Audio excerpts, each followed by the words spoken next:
think I might be here the whole service. Yeah, I'll get it. Okay, thank you.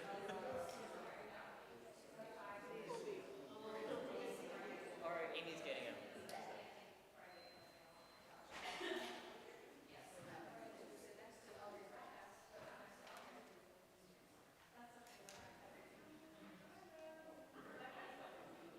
Oh yeah, that's our stuff right there, but the seat is fine.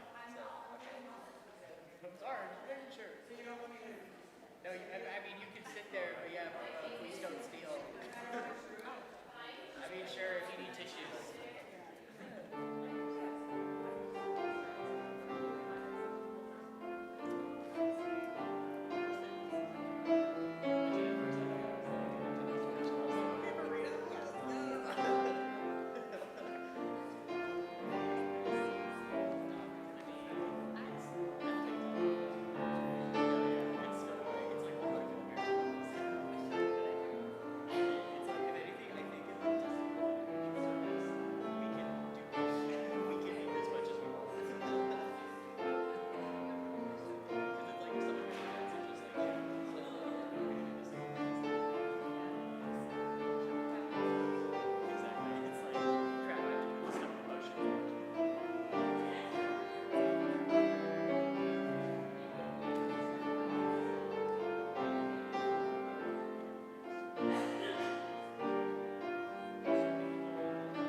Please join me for our call to worship. If you are not proud for who you are, for what you say, for how you look,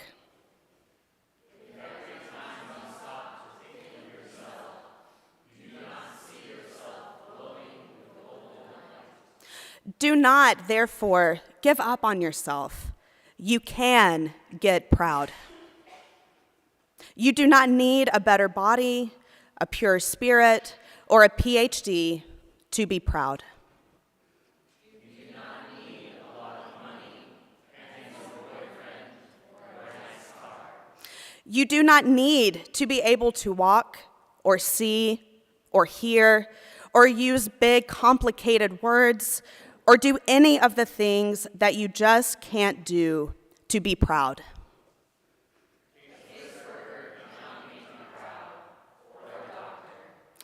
You only need more practice.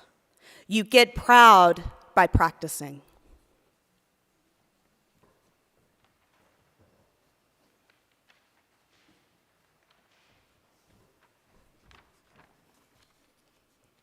The scripture reading this morning comes from Exodus chapter 4, verses 10 through 17. But Moses said to the Lord, "O my Lord, I have never been eloquent, neither in the past nor even now, that you have spoken to your servant. But I am slow of speech and slow of tongue." Then the Lord said to him, "Who gives speech to mortals? Who makes them mute or deaf, seeing or blind? Is it not I, the Lord? Now go, and I will be with your mouth and teach you what you are to speak." But he said, "Oh my Lord, please send me someone else." Then the anger of the Lord was kindled against Moses, and he said, "What of your brother Aaron, the Levite? I know that he can speak well. Even now he's coming out to meet you. And when he sees you, his heart will be glad. You shall speak to him and put the words in his mouth. And I will be with you with your mouth and with his mouth, and will teach you what you shall do. He indeed shall speak to you, to the people. He shall serve as a mouth for you, and you shall serve as God for him. Take in your hand this staff with which you shall perform the signs. This is the word of the Lord.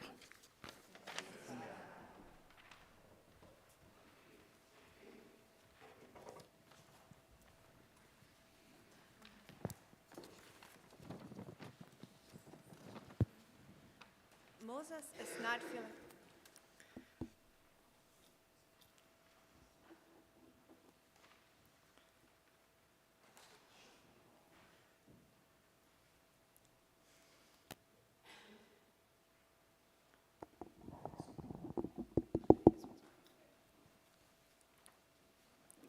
Moses is not feeling proud.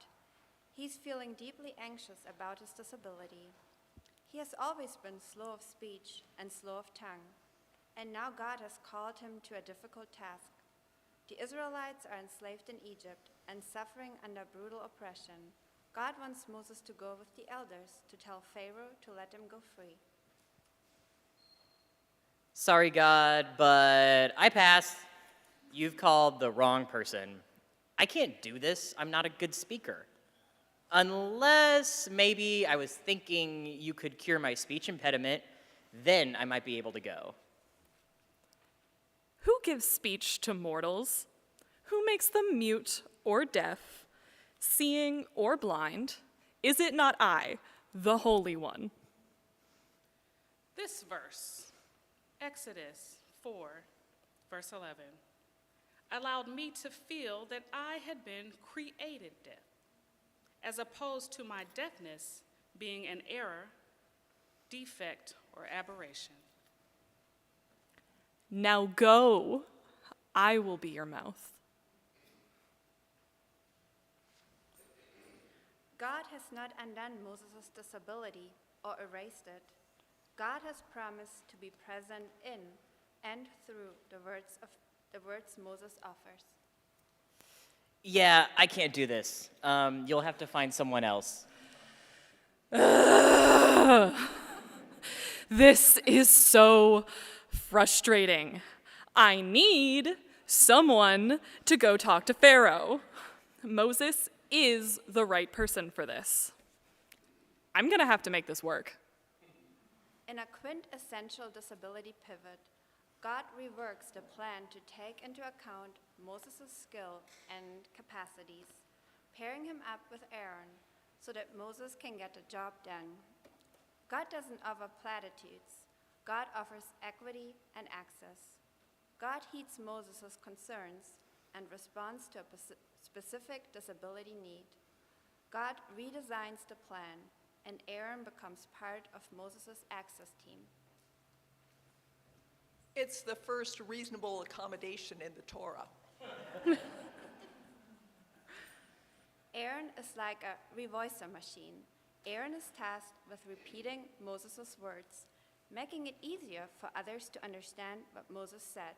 Plus, God gives Moses other modes of communication that do not rely on words: the staff, the stigmatized skin, the turning of water into blood. It all adds up to a potent set of accommodation for God's disabled prophet.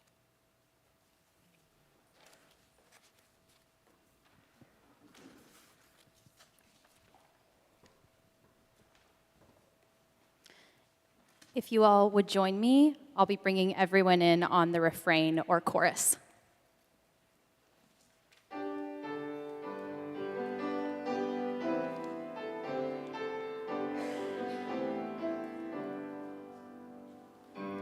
I, the Lord of sea and sky, I have heard my people cry.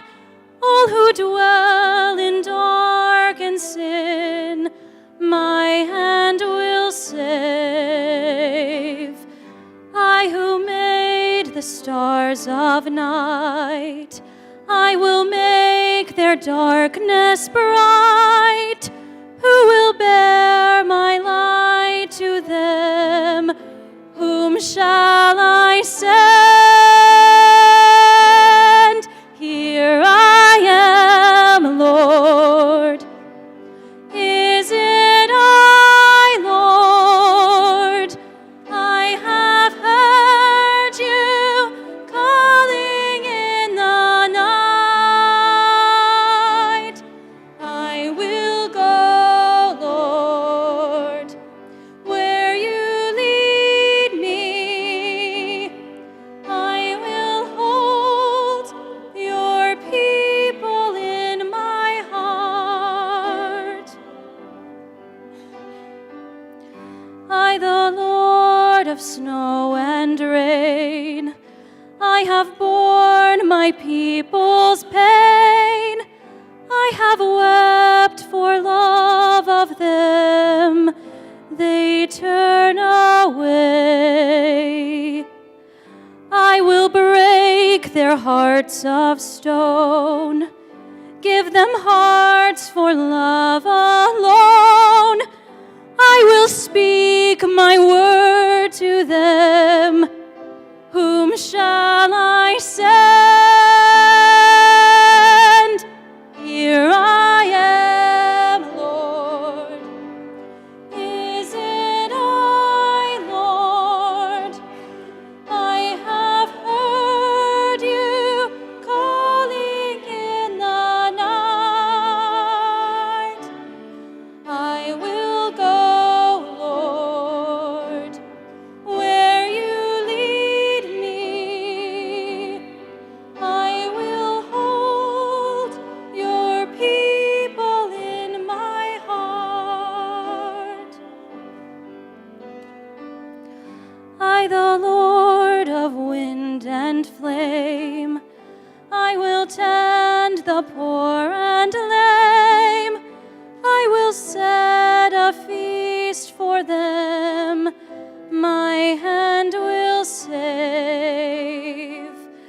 Finest bread I will provide, till their hearts be satisfied. I will give my life to them. Whom shall I send? Here I am, Lord. Is it I, Lord? I have heard you calling in the night. I will go, Lord, where you lead me. I will hold your people in my heart.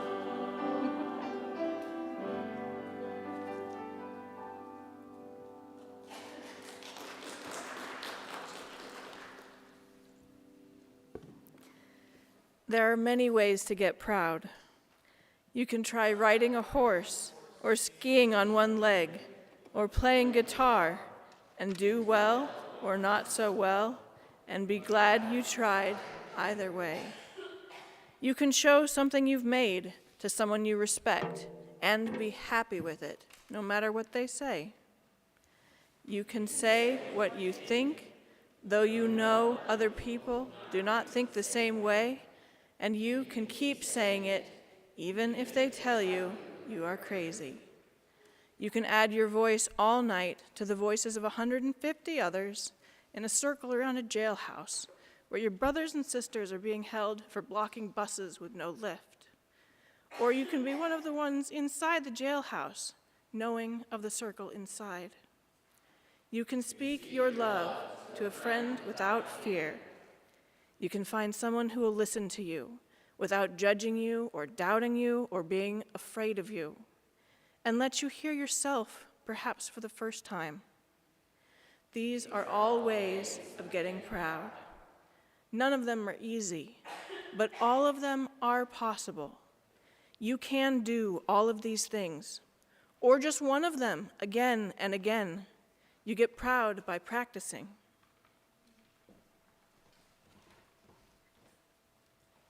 When you start reading the Bible through the lens of a disability experience, lots of familiar passages start looking different.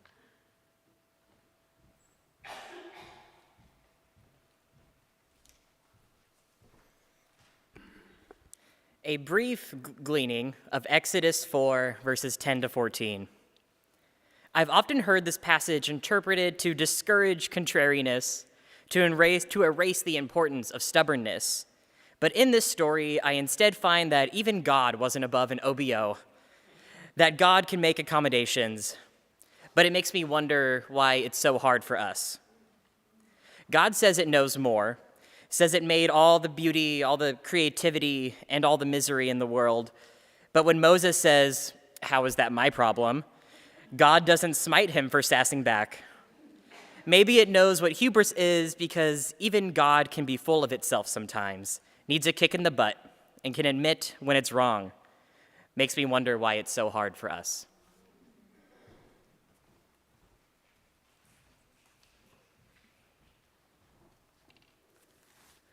My gleaning of Scripture as a Black missionary Baptist, ordained woman, mother, sister, pastor, chaplain, and preacher, looks for the silenced voices, still believes in miracles beyond science and logic, and emphasizes the communal impact of the healing that Jesus shares. One of my first sermons that I wrote with disability in mind was over a decade ago, about the Jewish man made disabled in Luke chapter 10. This story is often called the Good Samaritan and focuses on the unwillingness to be a good neighbor. Titled, "The Mission in Your Nary," I focused on the outsider identities that are often overlooked. Revisiting this text in particular, I would more closely look at and consider the ways that this disabled person was left out of community. How the community does not recognize the uncharacteristically common nature of us all finding ourselves disabled, and the new ideal to embrace the cost to being whole or healed. I can recognize that I did not previously see the Jewish man in this text as disabled, even in a temporary state, and follow the theological habit of overlooking disabled bodies in biblical texts. While communal healing and individual healing are always what I see, read, look for in biblical narratives, I will continue to improve my seeing of disabled bodies, in particular, and the naming of their and our highly valued bodies to God and to humanity, as one that is acceptably disabled and invisibly so. I wanted to practice proud, sharing an untitled poem. But for some of us, healing comes by prayer and fasting, some by sleep and divine manna from God's angels, some by the messiness and disgusting processes of spit and dirt directly placed on the diseased parts, some after struggling and paying and stumbling and pressing through the crowds and bumping into the one and being asked about, seen, looked over, prophesied over, and then touched by him. Some after your mothers or fathers or guardians wailing and negotiating and demanding and marching to the one who made this promise that the child will live and not die. Some will know healing after devastation and the miracle of brand new life. Some will be awakened from their sleep and see the weeping faces of loved ones who cried out for him to come prevent all this mess in the first place, and then find him wanting. Some will simply be touched by divine restoration or revelation and come running to say thank you, while others go on their way of life. Some simply get up and face the day for healing. Some talk and talk and talk into it. Some walk and walk and walk to their healing. Some will eat to their healing. Some will love between bodies to their healing. Some will repair and pay to receive their healing in the process of restoring what they stole or took away, healing. Some will build for their healing and laugh to their healing. Some sashay for their healing, step away for their healing, and many, many, many more restore what is healing by calling the abled up to see, to touch, to listen and not speak, to work, to roll, to walk, and to avail themselves to be healed. Do we want to be made whole?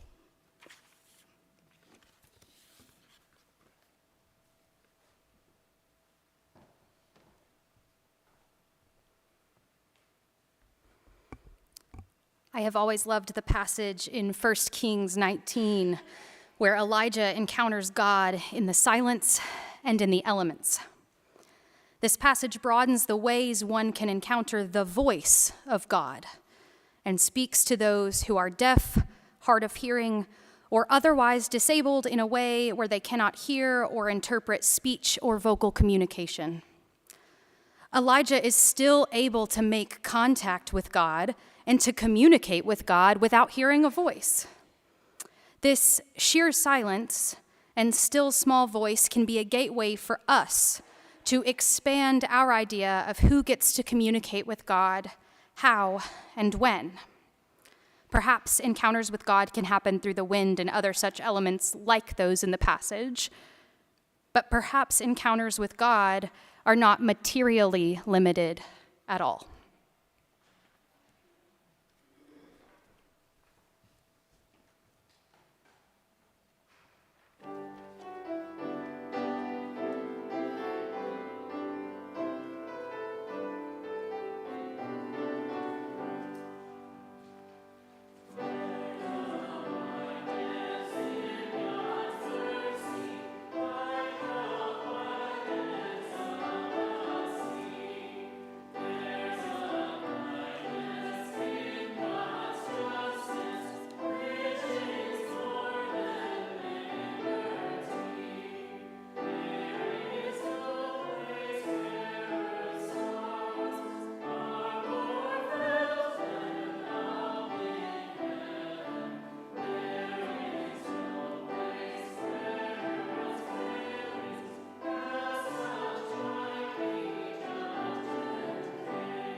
Please join me.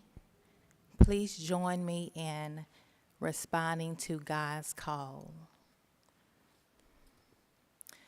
I would read everything that is not in bold, and everyone will read everything that is in bold. Power makes you proud, and power comes in many fine forms, supply and rich as butterfly wings.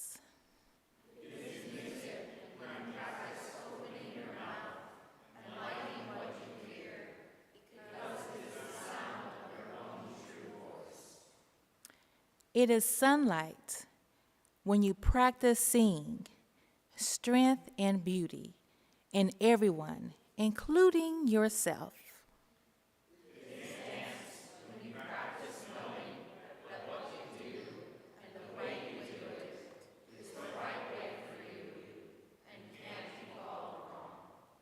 All these hold more power than weapons or money or lies. All these practices bring power You get proud by practicing. Remember, you are not the one who made you ashamed, but you are the one who can make you proud. Just practice. Practice until you get proud. And once you're proud, keep practicing so you won't forget. You get proud by practicing.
One, two, one, two.